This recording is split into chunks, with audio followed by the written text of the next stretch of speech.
Kelompok 6 akan melakukan membuat percakapan, yaitu tentang demonstrasi kontekstual, supervisi akademik. Saya Mimin Mintaksi sebagai supervisor, kemudian Bapak Edi Kurniawan sebagai coach, kemudian Ibu Karla Dianegara sebagai coachee, dan Bu Tri Suyanti sebagai observer. Baik, untuk mempersingkat waktu, saya akan menanyakan kabar teman-teman semuanya. Apa kabarnya teman-teman semuanya malam hari ini? Alhamdulillah sehat. Alhamdulillah baik, Bu. Nah, untuk mempersingkat waktu, saya akan bertanya kepada Bapak Edi Kurniawan sebagai coach ya. Pak Edi, kira-kira kompetensi apa yang akan Bapak inginkan pada malam ini? Baik, jadi untuk pada malam ini, mungkin kompetensi yang akan saya coba kembangkan, itu yang pertama kehadiran penuh, terus mendengarkan aktif, dan yang terakhir itu mengajukan pertanyaan berbobot, Bu. Nah, betul ya, Pak Edi sudah mempunyai alur seperti Tirta ya, yaitu di mana kompetensi coach itu harus mempunyai kehadiran penuh, mendengarkan aktif, mengajukan pertanyaan yang berbobot. Nah, jangan lupa pula ya Pak Edi ya, prinsip-prinsip coaching yang harus diterapkan. Antara lain kemitraan, kemudian proses kreatif, dan memaksimalkan potensi. Dan di sini ya Pak Edi ya, sebagai coach Pak Edi yaitu Bu Karla Dianegara juga harus merasa nyaman, kemudian memaksimalkan ide-ide dan potensi yang beliau miliki. Sehingga potensi yang beliau miliki itu tereksplor atau keluar ya Pak Edi ya. Baik, Oke, Bu. baik ya Pak Edi ya. Kemudian saya akan menanyakan beberapa pertanyaan kepada Pak Edi ya. Kira-kira Pak Edi, kompetensi coaching apa yang ingin dikembangkan? Pak Edi kepada Budian. Baik. Dari ketiga kompetensi tadi, itu ada satu kompetensi yang sebetulnya ingin lebih dikembangkan lagi, Bu, yaitu terkait mengajukan pertanyaan berbobot. Saya merasa selama ini masih belum bisa melakukan hal itu, Bu. Oke, jadi pertanyaan yang spesifik yang ingin Pak Edi kembangkan terhadap coach Pak Edi yaitu pertanyaan yang berbobot ya. Betul. Nah, pertanyaan saya berikutnya yaitu apakah indikator ketercapaian dari tujuan pengembangan yang Pak Edi inginkan terhadap coach Pak Edi? Baik, indikator ketercapaiannya, saya jadi bisa menggali lebih dalam mungkin dari permasalahan yang saya coba identifikasi dari coaching yang saya akan coba coaching gitu, Bu. Oke, terima kasih Pak Edi. Pak Edi sudah cukup bagus ya. Nanti kira-kira Pak Edi bisa melakukan percakapan dengan coach Pak Edi. Eh, Kemudian saya ingatkan tadi yaitu coach Pak Edi harus merasa nyaman, kemudian tereksplor ide-ide kreatifnya ya untuk Ya, memberikan solusi dari permasalahan yang sudah tadi diungkapkan ya. Mangga, terima kasih, silakan. baik, Bu. Bangga. Terima kasih. Izinkan saya untuk mencatat, kemudian menelaah percakapan antara coach dan coachee ya Pak Edi ya. Terima kasih. Sama-sama. Baik, saya mulai untuk proses coaching dengan Ibu Carla. Selamat malam, Carla. Selamat malam, Pak Edi. Baik, Bu Carla, pada pertemuan hari ini eh, katanya ada yang ingin didiskusikan ya, Bu ya. Kira-kira terkait apa, Bu? Iya, Pak, saya ingin berdiskusi tentang kedisiplinan anak kelas saya di kelas, Pak. Hmm, Bagaimana Bu jelasnya tentang disiplin yang ada di kelas Ibu ini? Nah, ini tentang pelanggaran-pelanggaran kedisiplinan yang selalu mereka langgar setiap harinya, gitu, Pak ya. Jadi, anak kelas saya itu kebetulan saya kan wali kelas 9B. Setiap harinya selalu ada laporan dari KM gitu ya, dari siswa yang lainnya gitu. Ada anak yang memang sering masuk ke kelas gitu ya, kemudian sering membuat ribut ketika pembelajaran, kemudian ada juga yang memang tidak bisa menjaga barang-barang yang ada di kelas gitu. Ada saja gitu permasalahan tentang kedisiplinan anak di kelas gitu. Ya baik, pemaparan dari permasalahan Ibu sudah cukup jelas ya. Nah, harapan Ibu terkait masalah ini itu sebetulnya apa, Bu ya? Iya, saya ingin eh, siswa saya itu bisa disiplin, bisa meyakini keyakinan kelas yang memang kita sudah sepakati bersama. Saya juga ingin mereka mempunyai karakter yang baik, Pak. Oke, baik. Apa saja solusi yang sudah Ibu lakukan agar permasalahan yang Ibu hadapi ini bisa terselesaikan, Bu? Saya sudah melakukan berbagai cara sebenarnya, Pak, ketika ada mereka berbuat eh, perilaku yang tidak baik atau melanggar kedisiplinan, saya tentu saja sebagai guru ya, itu saya langsung menegur mereka gitu. Saya melakukan pembinaan ke mereka.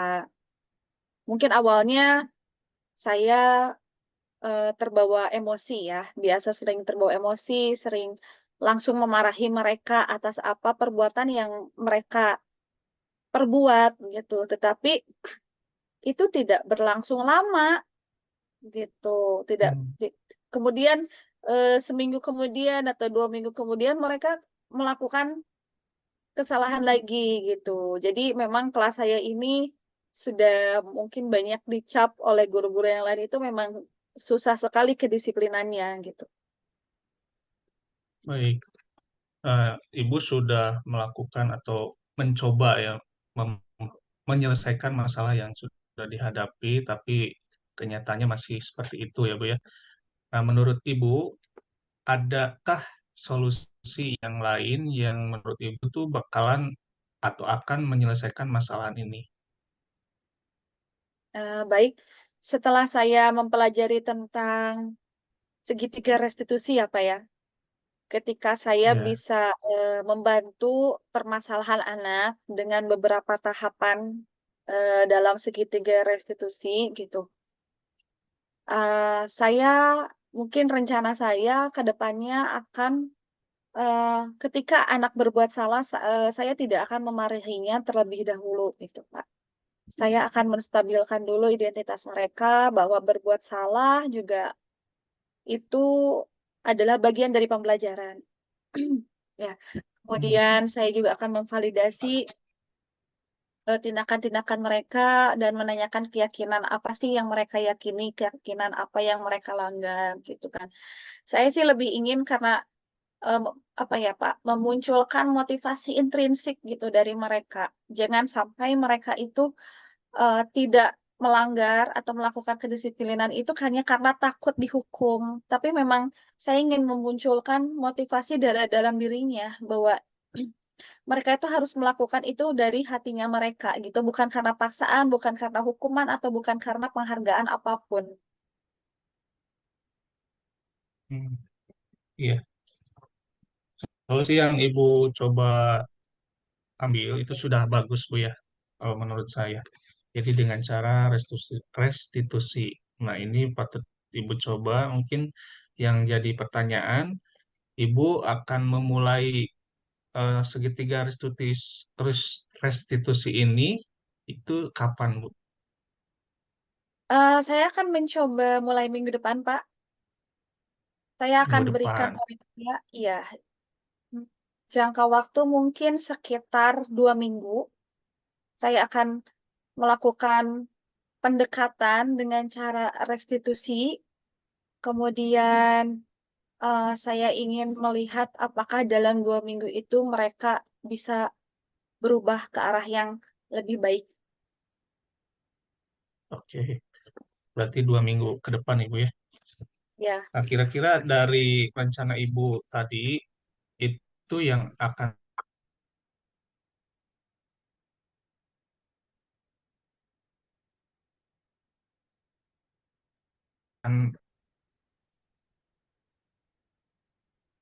bisa diulangi Pak Edi, barusan delay.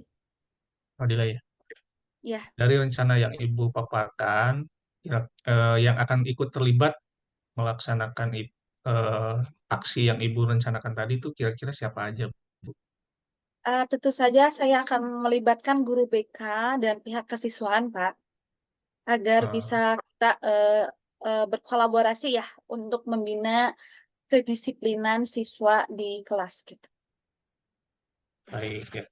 Itu sudah bagus, Ibu harus bisa berkolaborasi ya untuk hal ini.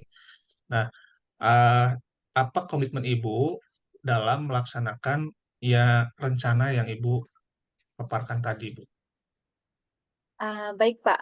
Saya sebagai guru berkomitmen bahwa guru itu bukan hanya mengajar, memberikan informasi pelajaran di kelas, tetapi guru juga harus mendidik, membina, mengarahkan, menuntun bagaimana siswa dan siswi kita itu bisa punya akhlak yang baik, bisa Hmm, punya eh, rasa motivasi untuk dirinya menjadi lebih baik, mentaati peraturan, disiplin, untuk memang diri mereka sendiri gitu, Pak. ya, terima kasih Bu Karla ya. Untuk coaching kali ini saya rasa cukup sekian ya. Terima kasih banyak.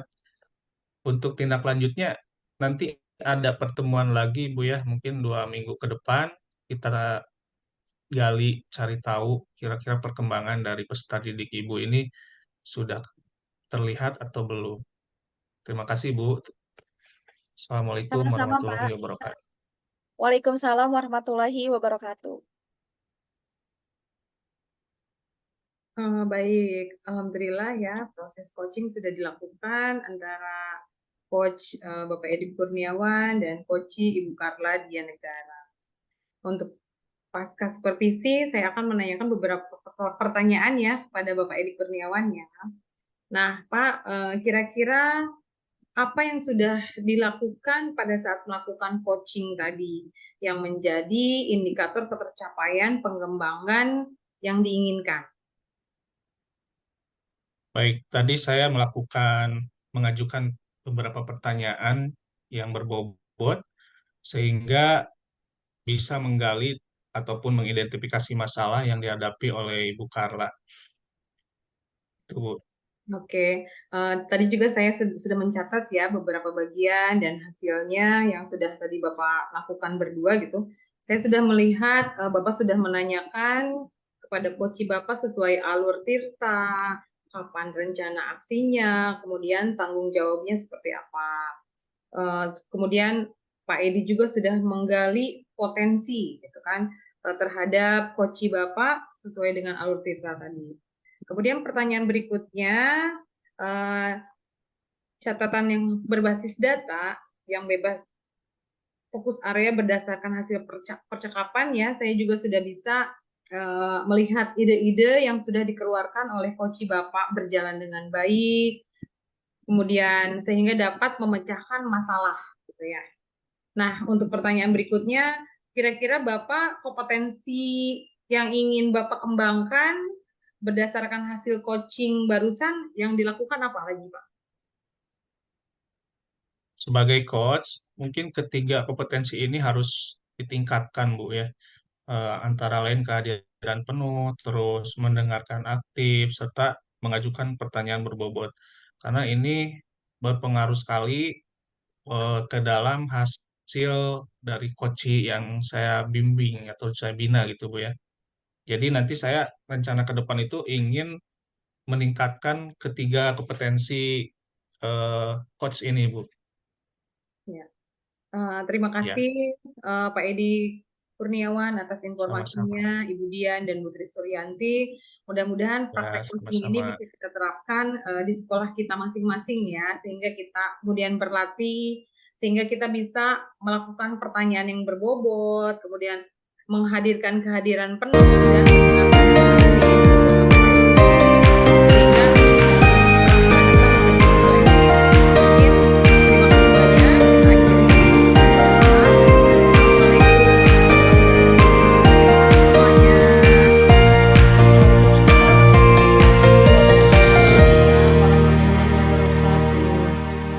Sama-sama Bu Mimin.